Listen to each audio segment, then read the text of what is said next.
ki jai. The most beautiful worship, Shri Shri Radha Gopinath ki jai, Shri Shri Jagannath Baladev Subhadra ki jai, Shri Shri Gauritai ki jai, Samaveta Bhaktivinoda ki jai. Going back to home, back to Godhead ki jai. ISKCON North Sydney Yatra ki jai. Brihad Madanga Transcendental Book Distribution ki jai. International Food for Life Transcendental Prasadam Distribution ki jai. Shri Harinam Sankirtan ki jai. Nitai Gaur Premanandi Hari Hari. All glories to the assembled devotees. All glories to the assembled devotees. All glories to the assembled devotees. All glories to Sri Sri Guru and Gauranga. Glory to the Prabhupada.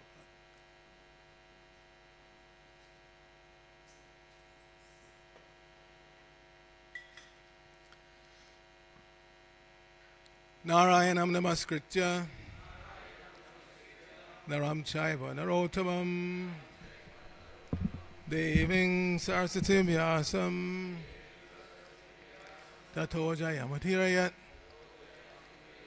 Before reciting this Srimad Bhagavatam, which is our very means of conquest, let us offer respectful obeisances unto the personality of God and Lord Narayan, unto Narayana Rishi, the supremest human being, unto Mother Saraswati, the goddess of learning, unto Srila Vyasadeva, the author, and unto Srila Prabhupada, who is the translator, commentator, and our spiritual master. Nashta prayeshu bhadreshu nityam bhagavata sevaya bhagavati uttama shloke bhaktir bhavati naistiki. By regularly attending the Srimad Bhagavatam class and by rendering service unto the pure devotee, all that is troublesome to the heart is almost completely destroyed, and loving devotional service unto the personality of God, whose worship with transcendental songs becomes established as an irrevocable fact. Om Namo Bhagavate Vasudevaya. Om Namo Bhagavate Vasudevaya. Om Namo Bhagavate Vasudevaya. So we're continuing our reading from the fourth canto of the Srimad Bhagavatam, which is entitled The Creation of the Fourth Order. This is chapter 1, entitled Genealogical Table of the Daughters of Manu. And today we will recite verses 65 and 66. Since 65 does not have a purport, I will recite that one myself, and then we'll do 66 responsively. So 65. Well, what do you have on the board? You only have 65 on the board, right? Okay, we'll do that one responsibly. Bhavasya patni tu sati Bhavang devam anuvrata Atmanak sajvasham putram Nalebhe guna shilataha Bhavasya patni tu sati Bhavang devam anuvrata Atmanak sadrashang putram Nalebhe guna shilataha Bhavasya patni tu sati Bhavang devam anuvrata Atmanak sadrashang putram Nalebe guna shilataha. Please chant.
Other Vaishnavis?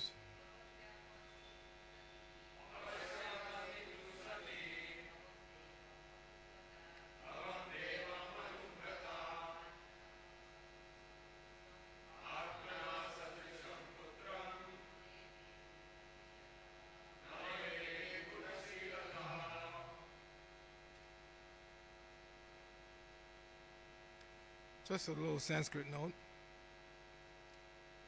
When the Visarga, which is the H with the dot underneath it, comes in the line, we don't say aha.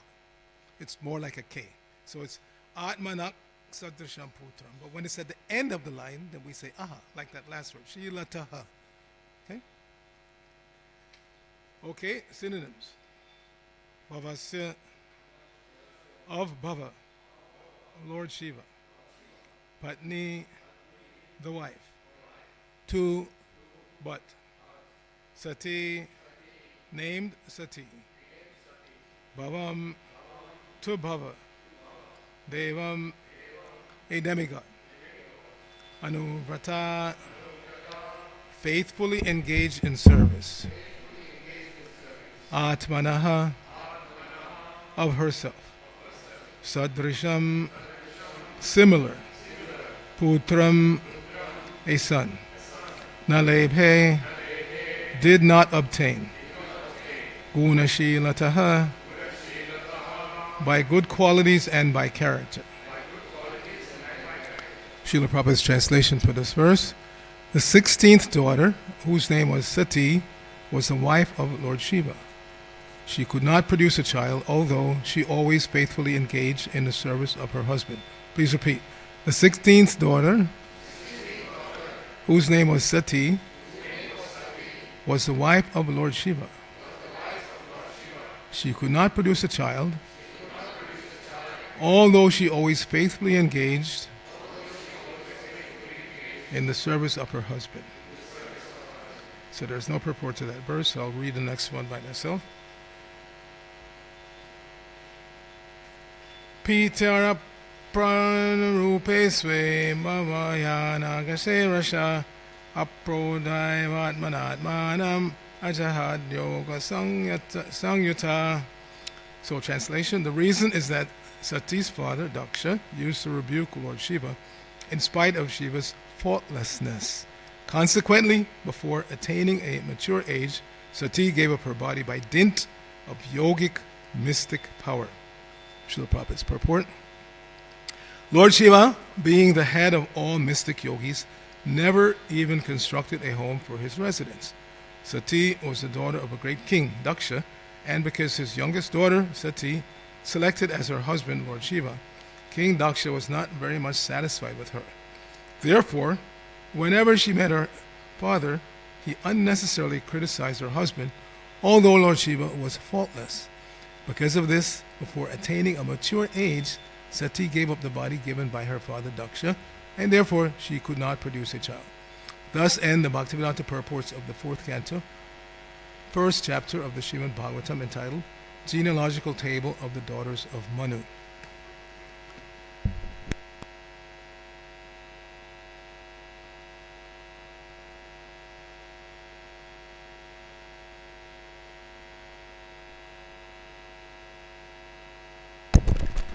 Nama Om Vishnupadaya Krishna Prasthaya Bhutale Srimate Bhaktivedanta Swami Nityanamine Namaste Saraswate Deve Gauravani Pachayane Nirvishesha Shunyavani Paschatya Deshna Om Agyana Timirandasya Gyananjana Shalakaya Chakshur Unmilitam Jena Tasmai Shri Gurave Namaha Shri Chaitanya Manobhishtang Shapitang Jena Bhutale Swayam Rupa Kadamayam Tadati Swapadantikam Vandehang Shri Guru Shri Tapada Kamalam Shri Gurun Vaishnavangscha Shri Rupam Sagajatam Sahagana Raganatan Vitam Tang Sajivam Shadvaitam Savadutam Parjana Sayatam Krishna Chaitanya Devam Shri Radha Krishna Padan Sahagana Lalita Shri Vishakan Vitangsha Hey Krishna Karuna Sindhu Dina Bando Jagat Pate Gopesha Gopika Kanta Radha Kanta Namostate Tapta Kanchana Gaurangi Radhe Vrindavaneshwari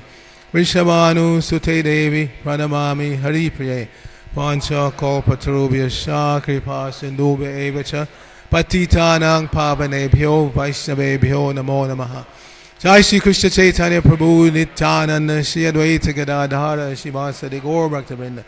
Hare Krishna, Krishna Krishna, Hare Hare, Hare Rama, Rama Rama, Hare Hare. So again, I'd like to thank you for your hospitality on short notice. I had been invited to participate in the Recharge Festival in New Zealand, and I decided I've never been to Australia, so let me just make a quick visit here. So I came on the 31st to Melbourne, arrived here on the 4th. Tomorrow I'm going to go to Gold Coast, see the farm, and then Auckland, and back to Los Angeles. It is said that Srila Prabhupada has created a house in which the whole world can live.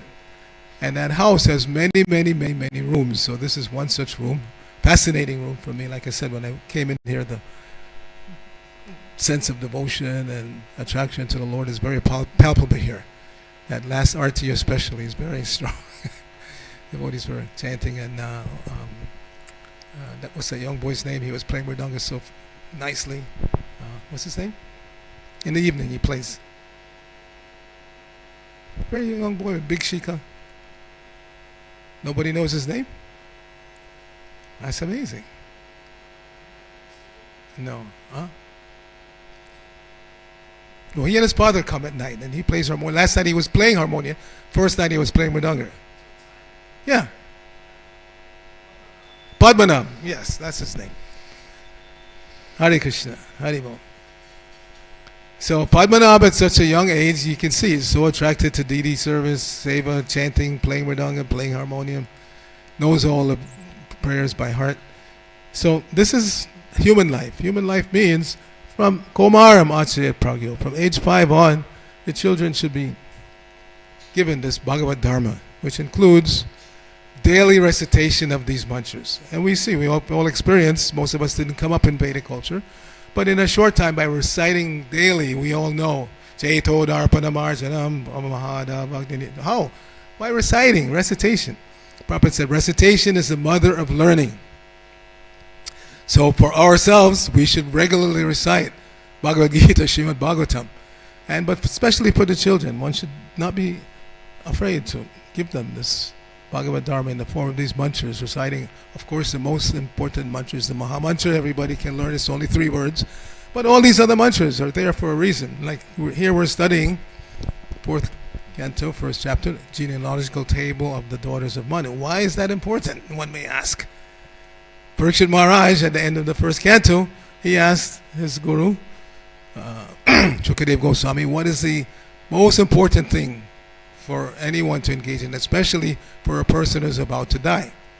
So at the beginning of the 2nd canto, his guru, Shukadev Goswami, glorifies him, says, yes, my dear king,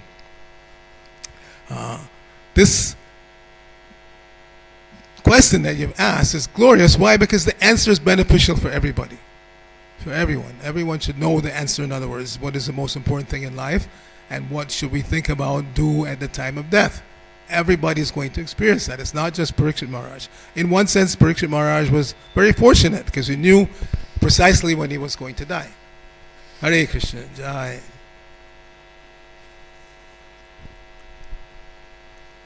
But most of us don't have that privilege of knowing exactly when death is going to come. It can come at any moment. All of a sudden, like we have Chittahari Prabhu here. I used to go to his country every year since 2015 to the Bhakti Sangama festival. Then 2020 COVID came, and then after that invasion, and so many had to run away. So we don't know. At any moment things can explode. Talking about Ukraine, obviously. Anything can, at any moment can explode. The whole life can be turned upside down. So one has to be ready from the tender age. One has to be ready, trained that this is the ultimate goal of life. Not to be a temporary big man or big woman in this world, because all of that will be taken away, guaranteed. Foolish people want to extend life for sense gratification. Prabhupada tells the story of one wealthy person in India. His time was coming and he knew it, and he was praying to his doctors. Instead of praying to the deities, he was praying to his doctors. Please give me 4 more years. My plans are not complete yet. Give me 4 more years. So, instead of taking shelter of the lotus feet of some general practitioner or surgeon, we should take shelter from the lotus feet of the deities of Srila Prabhupada, their eternal servant. So this is our business in life, to reawaken this mood of service to the Lord. Everyone comes into the material world to try to be the boss. That's our motivation. Krishna is the supreme boss. And as a supreme boss, supreme person, his natural position is to be in the center of everyone's attraction and attention.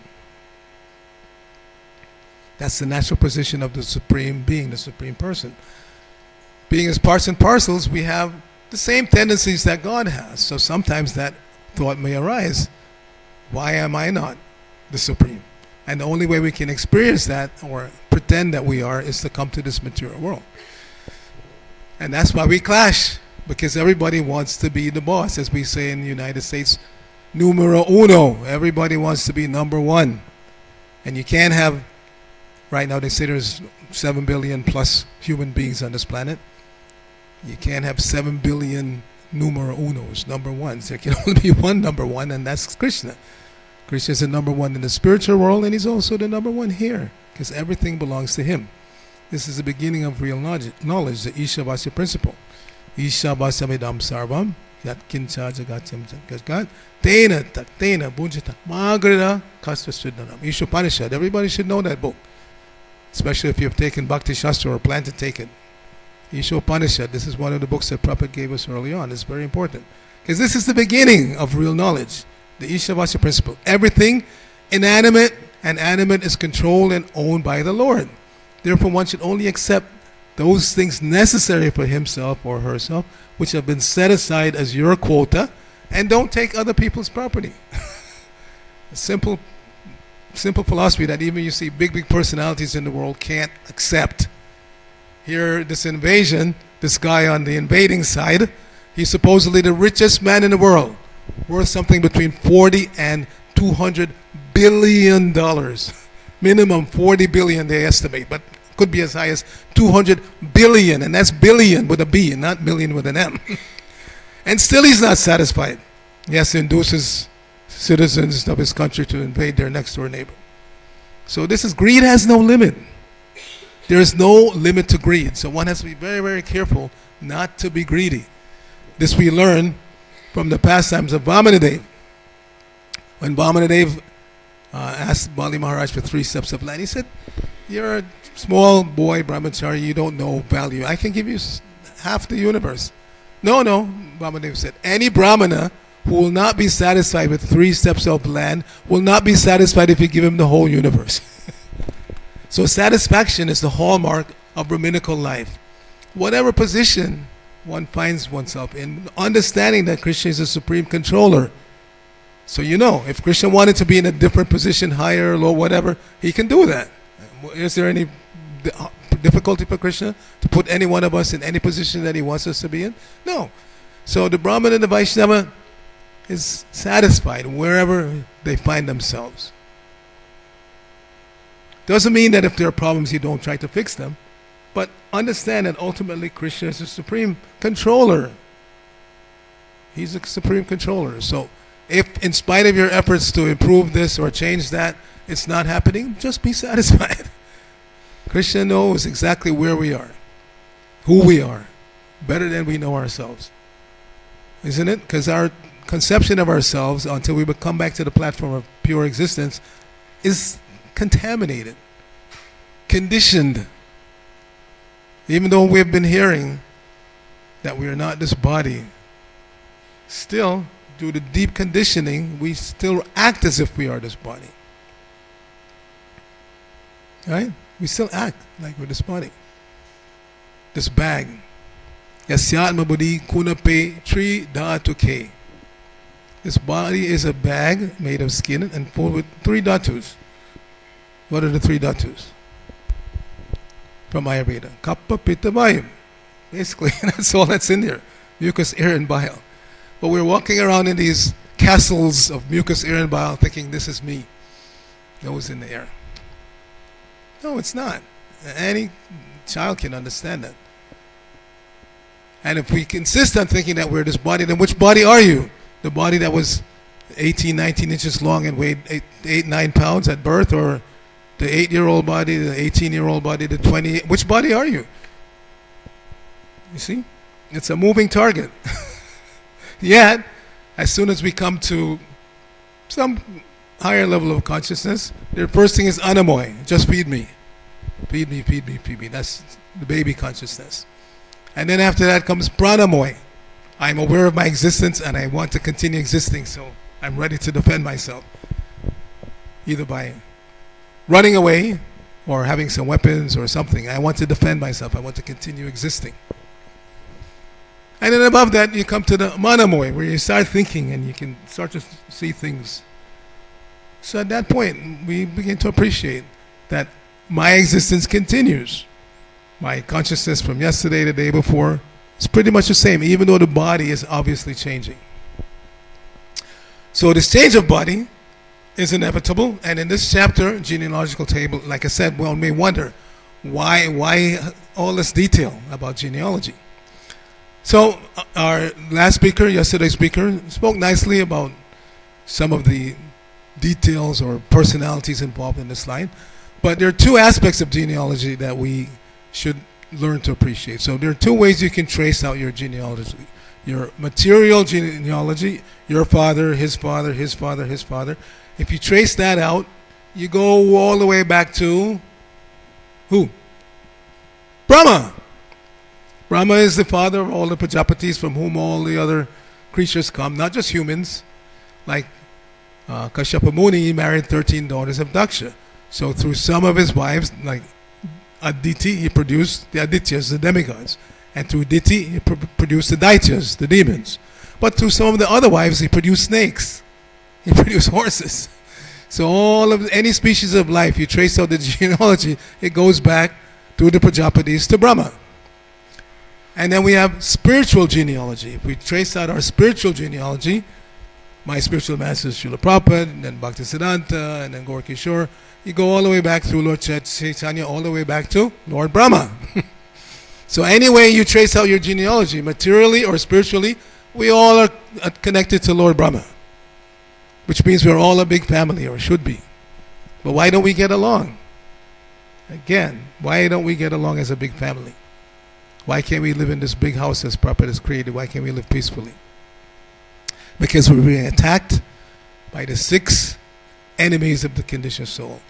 Lust, anger, greed, envy, illusion, and madness. These are the 6 enemies of the soul in conditioned life. And because of that, even when you come to some consciousness that I should try to get along, so if we're not above the modes of nature, then she's expert at getting us to fight, especially in this age. This age, Kali Yuga, is the age of quarrel and hypocrisy.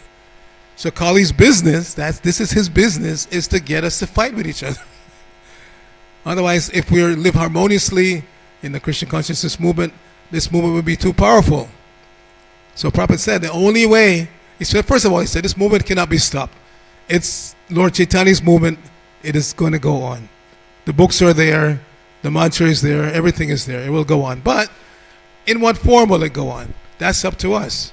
If we allow ourselves to be induced by Kali to fight, because Prabhupada says this is the only way the movement will be disturbed, is if the members fight with each other. And that's Kali's business. His business is to induce us to fight with each other. So we have to resist that urge. We're reciting every morning Shikshastaka. Something interesting about the Shikshastaka, I just recently was discussing with our BBT senior editor, Jabita Prabhu, that it's not like Lord Chaitanya sat down one day and wrote down the Shikshastaka. No. Over his lifetime of interacting with his devotees, he would say one of these verses, and then it would be noted. And then later on, it was all collected as Shikshastaka. And that's why you see it's not all the same meter. Generally, when you have an Ashtaka, like Damodar Ashtaka, right? We have the same meter for all 8 verses. Ashtaka means 8 verses. So you have the same meter for all 8 verses. But with this Shikshastaka, they're not all the same meter because they were not all written at the same time. So we have to resist this urge to fight. It's built into the age of Kali. Everybody wants to fight. Children fight with the parents, husband fight with wife, friends fight with friends, God brothers and God sisters fight with each other. Who's most important to Guru? You think you're more important to Guru than me? So Kali Yuga means Kali personified is always trying to get us to fight with each other. But understanding that we're all connected, whichever way you look at it, materially or spiritually, we're all connected and we should be all one huge happy family. So we should try to resist that urge. Do not fight. Do not fight. It doesn't mean don't protect yourself. That's a different story.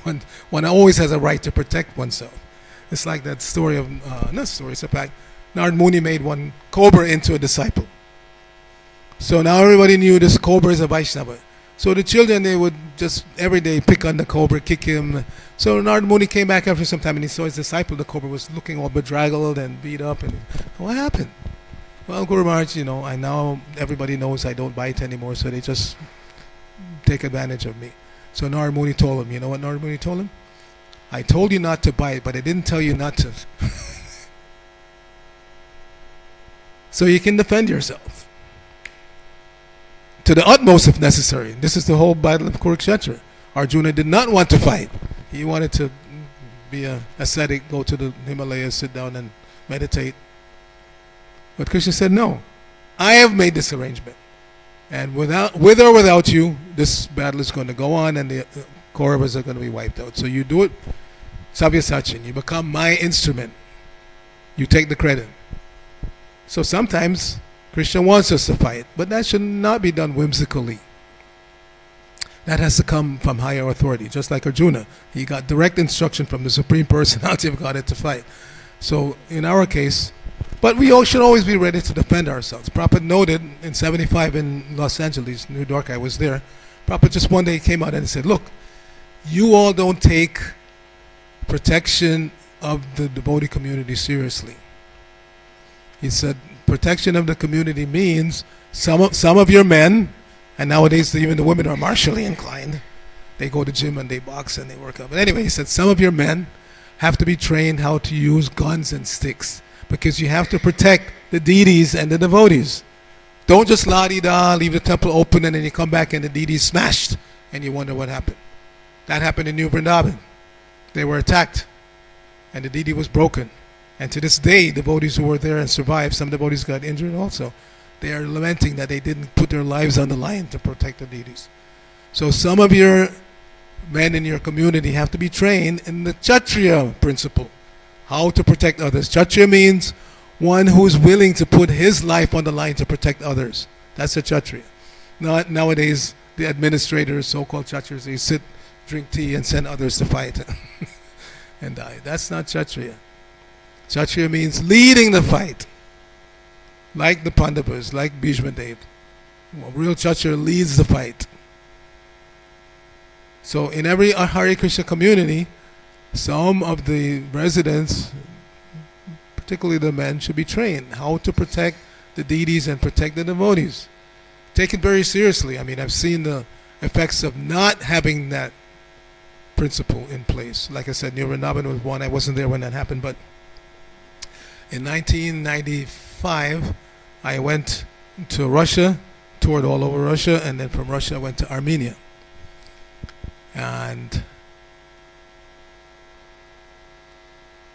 I noted at the time, because it's not, at that time the Soviet Union had just broken up, and so Armenia and some of the other former Soviet Union countries, they were going through tough times. And I noted that although some people there were very nice, I flew from Krasnodar to Yerevan, and while waiting in the airport in Krasnodar, I was a brahmachari and tilak and everything. Especially some of the older ladies from Armenia, they would come up and ask, who are you? Why are you dressed like that? And when I would tell them, they said, oh, and they started actually giving donations, just spontaneously. Pious people, in other words. But not everybody there is pious. And so when I went to the temple in Yerevan, I told the devotees there that I see this place is not protected. And you have to take it seriously. So shortly after that, I left Yerevan and I went to Georgia, which is a country next door to Armenia. And sure enough, A couple of weeks after I left, the temple there was attacked by some vicious, envious persons, and they beat up the devotees very badly. Even the Matajis they beat up like that. So one has to take it very, very seriously. Every temple has to have some protection plan. Don't just again walk around Hare Krishna, Hare Krishna, Hare Krishna, and then somebody breaks in and steals, or they break in and, you know. So you have to take it seriously. Whoever's in charge here, I don't know what the management structure is, but whoever's in charge should take it seriously. Have a protection plan for protecting the deities and the devotees. So, yesterday was Ravi Prabhu asked a question from text 63. Right? You remember what your question was?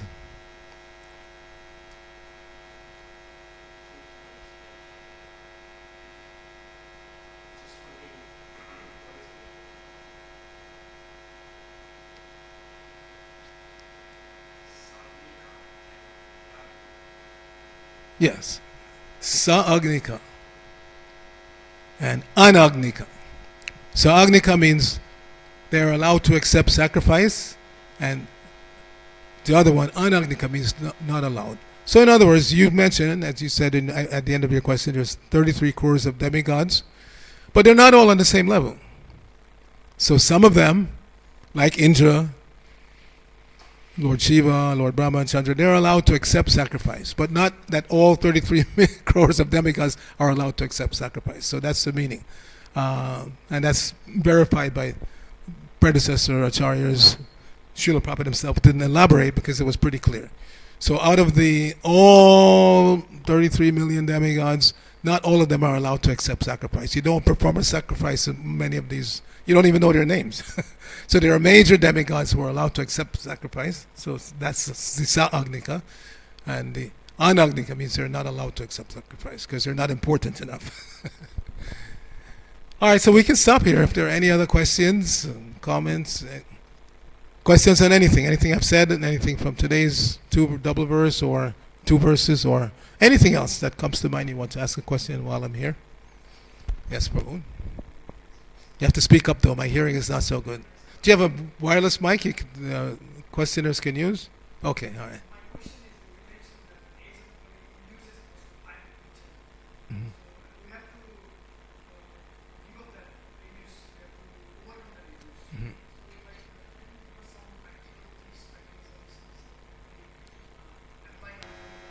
Mhm. You chant every morning. Chinada Pisani Chena. You really have to try for it. It's not just words. Those 8 verses of the Shikshasaka are not just words on paper. It's meant for you to apply in your life. So the very first one, Cheto Darpana Marjanam. You cleanse, glories to the Sri Krishna Sankirtan because it cleanses the heart. So if we chant seriously, wanting that result. If I'm just chanting Hare Krishna, in one ear out the other, then like we say, Bahu Janma Koryara Shabana Kirtan. Tabutana Paya Krishna Pade Prema. One can chant for millions of years and not get the result if you don't really want the result. It goes slowly, in other words. You can take a long time, or you can take the elevator and get there real quickly. So when we chant Hare Krishna, we should chant with this as our prime intention. I know, my Lord, that being your part and parcel, I'm eternally pure, just like you are. But because I'm minute, I can be covered by your material energy. So right now I'm covered by your material energy. Please help me to follow this process properly so I can uncover my real self. Like it says, it's like dust on the mirror. You can't see yourself clearly, but when you clean up the dust, then you see your pure reflection. So starting with that verse, that is the solution. If we chant sincerely and seriously, why would the Lord not give us the result? He wants us to come back to our pure level of existence. That's His desire. And that's why He comes as Lord Chaitanya. One of the things, lines of glorification of Lord Chaitanya from the 11th canto of the Navayogendras, says, Maya Mrigam Dayita Ipsida Anbadabat. Says that we, conditioned souls, we're chasing after Maya, the glitter of the bright lights and money and sex, and we're chasing after all this phantasmagoria, like a animal running after a mirage in the desert. But Lord Chaitanya is so kind, He chases after us. Come, chant Hare Krishna, take prasadam, dance, be happy. See, that's Lord Chaitanya's kindness. When Krishna comes, Prabhupada says he's the Supreme Lord. He orders, Sarvadharma Parityajya. He's not begging. He's not chasing. He orders, surrender unto me. Because it's good for us. It's not that he's asking us to, jump off a cliff and we don't know what's going to happen. When Krishna orders, surrender to me, it's for our benefit. It's not that he needs another servant. And no, he doesn't need that. It's for our benefit. But because he's God, he orders, surrender. But we're so foolish, Prabhupada said, we wonder, who is this Krishna telling me to surrender? So he comes back again as Lord Chaitanya in the mood of a devotee to teach us how to surrender to himself. And like I said, he's so kind. We're chasing after Maya. We're chasing after Maya. And Lord Chaitanya is chasing after us. Please stop, dear devotee. Chant Hare Krishna. Take prasadam. Dance. Be happy. Okay? So that's how you keep Kali at bay, by taking... We have to have shelter. That's what Tattasta means. The living entity, the jivas, you and I, we are Tattasta, marginal energy. Well, so we have to be sheltered under the spiritual energy or under the material energy. There's no third choice. So we have to consciously keep ourselves under the spiritual energy. Hare Krishna, Krishna Krishna, Hare Hare, Hare Rama, Rama Rama, Hare Hare. And it's not difficult. So many people pay money to learn how to meditate. Actually, nobody has to be taught how to meditate. We're always meditating on something or someone, constantly. We're always meditating. We don't have to be taught. What we need to be taught is what is the best thing to meditate on. So that's Krishna. And Lord Chaitanya has made it very easy for us. Just remember these 3 words, as I was saying at the end of Harinam last night. Hare Krishna Rama. So Hare is the Lord's eternal consort, Radharani. Krishna means the all-attractive person. Every one of us thinks that we're attractive in some way. So Parshamuni has given 6 prime attractive features that Bhagavan has to have. And we all have in minute quantity. So Aishvaryasya, Samagrasya, Piryasya, Yasha Shakriya, Jnana, Vairagyoshaiva, Sanam Bhaga Itingana. So Aishvarya, wealth, that's attractive. Somebody may not be good looking, even very smart, but if they have a lot of money, they will attract attention. Guaranteed. So Aishvarya says, Samagrasya, Virya, strength. That's also attractive if somebody's very strong. Just like Bhimasena was very strong. Said he had the strength of 10,000 elephants. Don't think it was an exaggeration. It was not just some poetic, writing from Vyasadeva. He actually was that strong. When they were in incognito, the Pandavas had to be incognito for 13 years. So they came to one village where they took shelter in the house of one Brahmana. And then they noticed one day the Brahmana was very, very morose. So they asked, my dear Brahmana, why are you so morose today? And he explained that there was one Rakshasa that would regularly come to their village and randomly kill and eat the humans there. So they made a truce with him that every day one of us will come and be your lunch and just leave the rest of us alone. So the Brahmana said, tomorrow is our turn. I have to send one person from my family. But they were arguing amongst themselves. The father wanted to go, but the mother said, no, you're better protector of the children. I will go. No. Mommy and daddy, you don't go. I will go. One of the sons said like that. So they were arguing. So Bhimasena said, no problem, I'll go. So what they would do is they would put out a big feast of, nice preparations, and then plus one human being. So Bhimasena was the human being for the day. But he sat down and he started eating all, because Brikadar, wolf belly, never satisfied, always wants to eat. So he was sitting down and eating all the preps. And this Rakshasa came and he said, who is this puny human being who's eating what's meant for me? So he attacked Bhima. He was beating him on his head, on his back. But Bhima was so strong, he didn't even feel it. And after he ate everything, then he went down to the river, washed his mouth, washed his hand, and he turned around and killed him. So, Aishvaryasya, Samagrasya, Viryasya, Yashasha. Yasha means, what does Yasha mean? Yasha, fame. And that's why Krishna's mother is known as Yashoda, because by interacting with Krishna, she makes him more famous. Yashasha, Shriya. And Shriya? Beauty. So we know Radha Gopinath, who could be more beautiful. So Jnana, knowledge. Prabhupada gives us the example. He says Krishna came 5,000 years ago. He spoke Bhagavad Gita, half an hour, 45 minutes at most. And then thousands of years after that, so many philosophers are trying to understand and studying Gita and scratching their head. This means this, that means that. Such profound knowledge in 45 minutes. So that's the proof of Krishna's intelligence. Jnana, Vairagya. Vairagya means renunciation. And what is the prime example of Krishna's renunciation? Gopinath's renunciation? The rasa dance.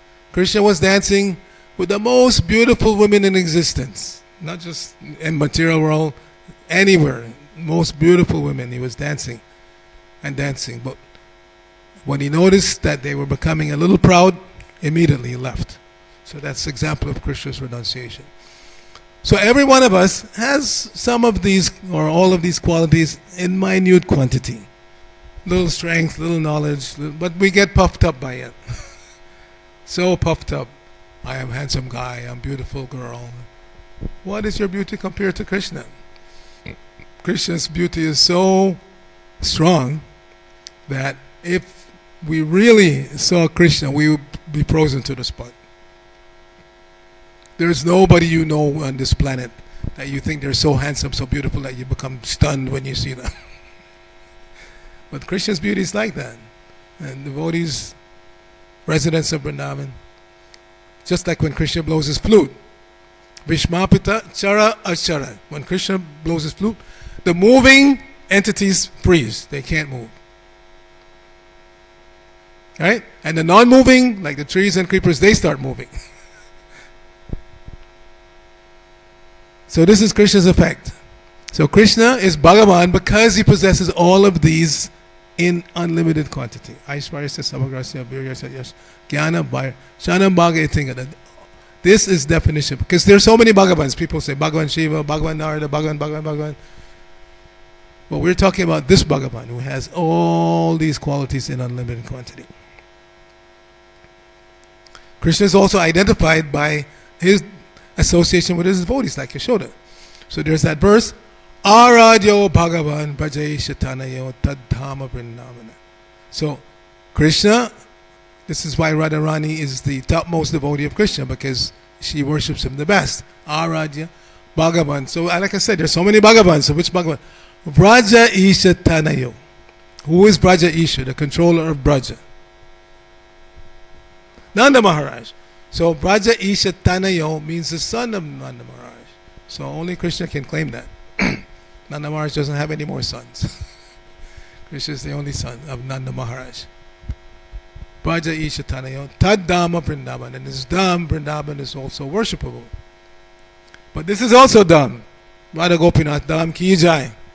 So when we come to the temple, we should come in this mood, like I said, and you have this mood here. I felt it as soon as I walked in. And the devotees here are so strong feeling for the deities and chanting and like that. So may Krishna bless you all to increase. Like I said, there's no limit. It's not that today I'm nicely worshiping the deities and I don't need to. No, keep on improving. And that's what happens when we chant. Because when we chant, Hare Krishna, Krishna Krishna, Hare Hare, Hare Rama, Rama. We are in contact with Hare Krishna Rama. Hare Radharani. She's the topmost devotee, and she's so soft-hearted. If anybody does a little bit of seva, she recommends, Krishna, please accept this soul. He's your devotee. She's your devotee. Like that. And Krishna himself, all attractive Supreme Person. And Rama indicates the source of the highest pleasure. Every one of us wants pleasure if we're not pagla, if we're not crazy. We want happiness at every moment, ever-increasing happiness. But the material world is not a place where we're going to find that. Just the opposite. It is a place of misery. Dukkalayam ashashvatam. Place where misery. And even if you think, all right, it's miserable sometimes, but I'll put up with it. No, ashashvatam. It's not going to last. It's temporary. You cannot make a permanent, semi-miserable position here. It will not happen. As soon as you, again, get comfortable, your neighbors will attack or something will happen to, and eventually death comes along. So we should take this opportunity very seriously. Some of the characters in this, like Daksha, highly elevated soul. You don't take birth as Daksha by just being some, bum on the street. Highly elevated soul, but still, because he's not completely pure, his vision is clouded by animosity towards Lord Shiva. Can you imagine Lord Shiva, the topmost Vaishnava? So if you offend even an ordinary Vaishnava, even a non-Vaishnava, we should try not to offend anyone. It's not that when I'm with the Vaishnavas, I try not to, but when I go out on the street, hey, get out of my way, da, da, da. No. One should always be respectful of everyone, understanding that every single soul, even in the ant body, is part and parcel of Krishna. And Krishna is not happy when any of his parts and parcels are offended in any way. So Daksha was not so fortunate. His vision was clouded. He offended Lord Shiva. And therefore his daughter, Sati, by her mystic potency, she gave up her body. And that's why she didn't have any children. Now, after that incident, it became, well, not even after, I would say, in the Vedic culture, because it's perfect culture, if the husband would die before the wife, out of attachment, she would enter the funeral pyre. But it was not a requirement. It was something that the wife did out of feelings of separation. But later on, as the Vedic culture became convoluted and contaminated, it became practically an order.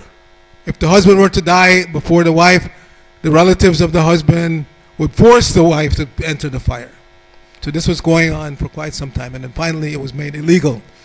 This forced sati rite is illegal. Not in India now, it cannot be done.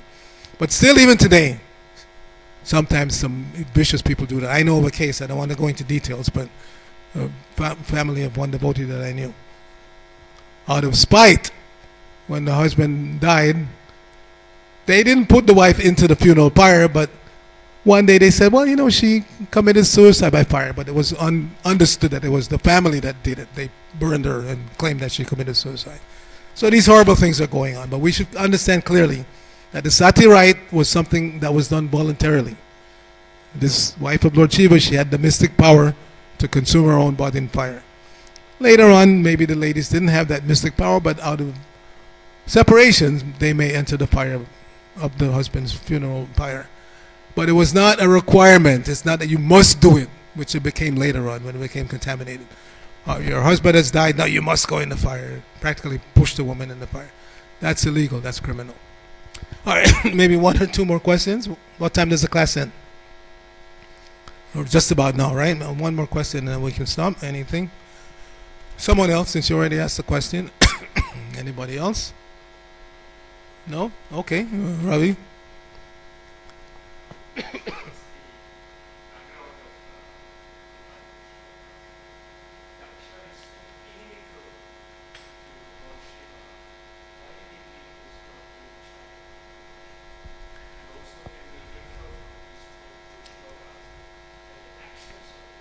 Well, one at a time.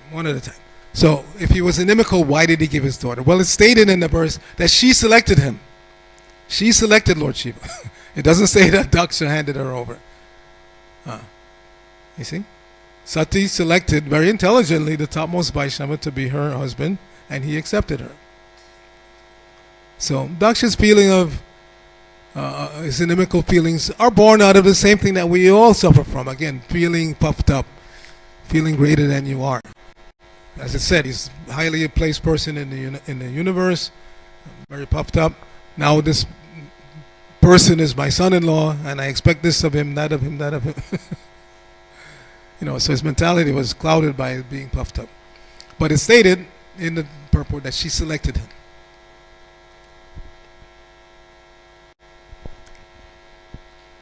However, Prabhupada said in previous ages, marriages were arranged by the families. But he said nowadays, practically a girl has to choose her husband. You cannot, if you have any of you have daughters, you cannot force them to enter into an arranged marriage. If they voluntarily accept that, fine. Otherwise, in Kali Yuga, pretty much you have to allow your children, not just the daughters, the sons also. And I see sometimes in our Vaishnava community, the parents become very upset that the son or the daughter didn't allow them to arrange a marriage. We all have our minute degree of independence, and even Krishna doesn't interfere with that. A prime example of that is I know when I joined and I first heard about this whole cycle of pralaya, that at the end the whole thing is burned, filled up with water, and then all the universes are withdrawn in the body of Mahavishnu. And anybody who has not become qualified to go back to Godhead, they also get withdrawn in the body of Mahavishnu. So as a young devotee, I was always wondering, well, how is it that? Because Krishna is the supreme pure and therefore the supreme purifier. So anything that comes in contact with Krishna should become pure. So I was always wondering, how is it that the living entities, they're withdrawn, they stay in the body of Mahavishnu for billions of years, and then they come back out again in a conditioned state, and they're put back in the material world. How is that possible? And the answer is Krishna does not interfere with your minute independence. So if you die in a contaminated material state of mind, wanting, meaning I want, that's contamination. I want everything in this material world because I want to be number one. So if you die in that consciousness, Krishna doesn't interfere with that. And after billions of years, you come out again and he gives you the opportunity to go on, trying to be number one, trying to get this. So, as parents, we should understand that children have that minute independence because they're independent, separate parts and parcels of Krishna. Don't try to force them. The best thing for parents to do is to set the right example. Set the right example and set the right atmosphere so the children will make better choices. Actually, our whole spiritual community, our spiritual sampradaya, is meant to train each and every one of us how to think properly. That's the guru's responsibility, to teach the disciples how to think properly. And it's also the responsibility of the parents to teach the children how to think properly. But if you yourself don't think properly, how are you going to pass on? What are you going to pass on? So it's a very responsible thing to do. Therefore it says, Namo chayet yak sumupeta mrityum. Pita nasasyat, guru nasasyat. Don't become a father, mother, guru, administrative head. Don't even become a relative. How can you avoid that? Everybody has relatives. So your responsibility is to try to get your dependents, your relatives, out of this material world. But if you yourself are not serious about that, how are you going to pass that on to anybody else? Therefore, it's a surrendering process. And sometimes even once we are in the process, we forget that. Krishna consciousness is not an enjoyment process. Enjoyment comes when one becomes, again, on the pure platform. That's where you really enjoy, through spiritual senses, not these contaminated material senses. But that is only possible when we surrender and allow ourselves to be trained how to think properly. Because thinking leads to feeling, leads to willing, leads to action. So if you think properly, you develop proper feelings, and you will will yourself to act properly. So yes, people accuse Prabhupada, oh, this is a cult, it's mind control, you're brainwashing. So Prabhupada said, yes, your brains need to be washed. You have dirty brains, dirty minds, you need to be trained. It needs to be washed. And then when it's washed, you come back to a clean state of mind, clean mental state. Then you will think properly, feel properly, will yourself to act properly. Jai, Granta Rashima Bhagavatam ki jai. Srila Prabhupada ki jai. Gaur Bhakta Vrinda ki